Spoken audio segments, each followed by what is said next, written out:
शाहरुख खानचा एक डायलॉग होता ओम शांती ओम मध्ये. त्याला ती हिरोईन विचारते की तुला यातलं काय आवडतं या शूटिंग मधलं. तो म्हणतो मुझे सब अच्छा लगता है, लाईट्स, कॅमेरा, जो झाडू मारला जातो तो पण मला आवडतो, मला सगळंच आवडतं. त्यामुळे मी कधी कधी मेकअपही करतो, कधी स्किटची ठोकाठोकी चालू असते, कुणाचं काही बटन तुटलं तर मी शिवून देतो. मला हे सगळं इतकं आवडतं. त्यामुळे मला असं वाटतं की जर आता मला जर कोणी रस्त्यात विचारलं की जरा 2 जोक सांगा, तर ते माझं काम आहे, ते मी केलं पाहिजे. सांगा 2 जोक. चला सांगूनच टाका. सांगूया. मला फक्त 1 मिनिट दिलं आठवायला काय काय काय सादर करायचं ते फक्त मला आठवलं की लगेचच मी सांगतो. मी एकपात्री करायचो तेव्हा तुम्हाला छोटा किस्सा सांगतो.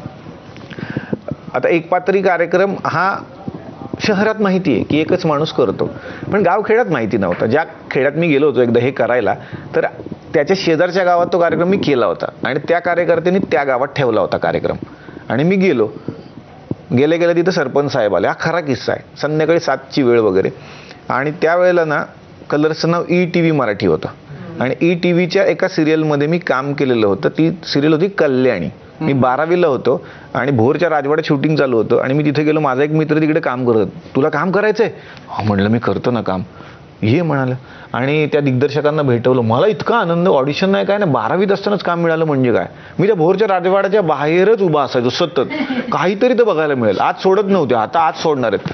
मी म्हटलं सर मी करेन काम.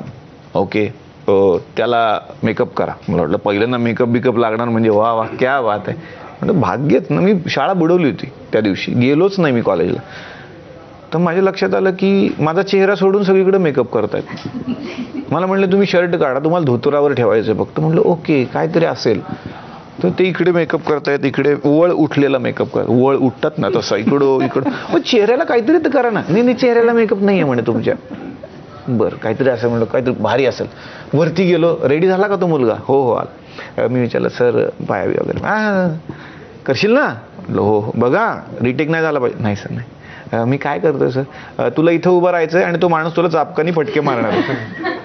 म्हणलं का? हे बघ काय ना, ही ऐतिहासिक सिरियल आहे आणि याच्यामध्ये असं झालंय की तू एका राज्याची इन्फॉर्मेशन दुसऱ्या राज्यात पसरवलेली आहे. ती काल्पनिक सिरियल होती. त्यामुळे जो आता व्हिलन आहे तो कोणीतरी बादशाह खान टाईपचा, तो चिडलाय आता आणि त्यानं तुला फटके मारायला सांगितलेत. अरे देवा म्हटलं.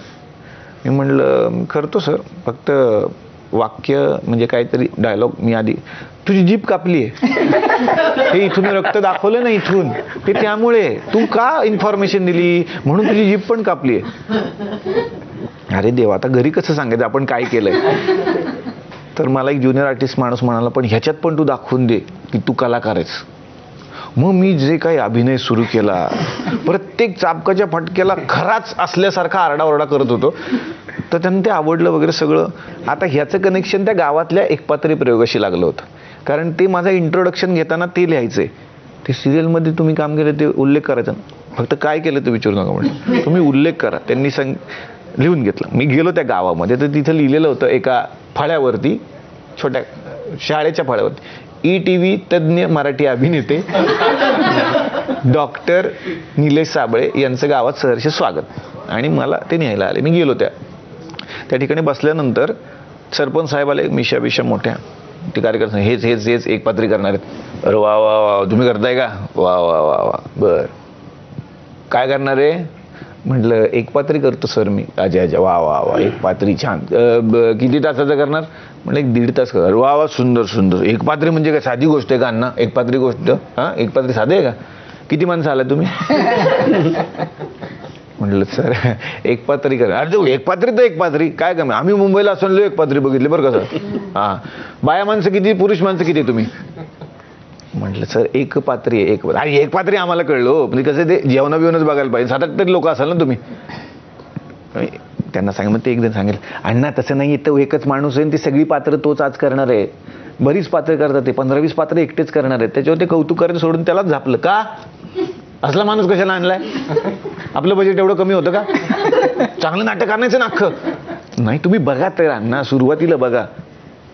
मग त्याच्यानंतर त्यांनी मला धमकी दिली, बघा ते काय करायचं ते करा, फक्त गावात आमचा मान आहे. मागच्या वेळेला जसा कार्यक्रम झाला तसा झाला पाहिजे. मागच्या वेळेला लोकांनी टाळ्या वाजवल्या, शिट्ट्या वाजवल्या, फेटे उडवले, तसं झाला पाहिजे कार्यक्रम. म्हटलं मागच्या वेळेला कुठं तमाशा ठेवला होता म्हणलं. आता तमाशानंतर डायरेक्ट माझं एकपात्री म्हणजे अवघडच आहे म्हटलं. आणि मग मी त्या स्टेजकडे गेलो. मी म्हटलं सर मी करतो, तुम्ही काळजी करू नका. स्टेज म्हटलं कुठे दाखवाल का? या सर या एकदम. आता इथं 2 मिनिटात स्टेज येणार आहे सर. म्हणलं म्हणजे नाही काय आहे, अण्णांचा ट्रॅक्टर गेलाय कडबा टाकायला. कडबा टाकला, ट्रॅक्टर यांना ट्रॉली लावली, फळके सोडली की तुम्ही वर ओपन स्टेज तयार. म्हणलं फक्त त्याला काहीतरी दगड वगैरे लावा, नाही तर फिरता रंगमंच व्हायचा. पण मला असं वाटतं की त्या गावात जे जे काही शिकायला मिळालं, मग ट्रॅक्टरच्या ट्रॉलीवरती मी प्रयोग करायचो. ज्या गावात स्टेज नाहीये मला कळायचं, तर मी म्हणत तुमच्याकडे 2 कॉट आहेत का, आणा. मग त्या 2 कॉट जोडायच्या, आपणच आपली लाईटची व्यवस्था करायची. हे सगळं मी शिकलो. आणि जाताना त्या लोकांना कळायचं एकपात्री काय आहे. आणि मग जाताना ते नेहमी म्हणायचे की आज तुम्ही आमच्यासाठी हे केलंय 200 रुपयात, एक दिवस तुम्ही रोज टीव्हीवरती दिसाल. हा आशीर्वाद तेव्हा दिलाय मला त्या लोकांनी.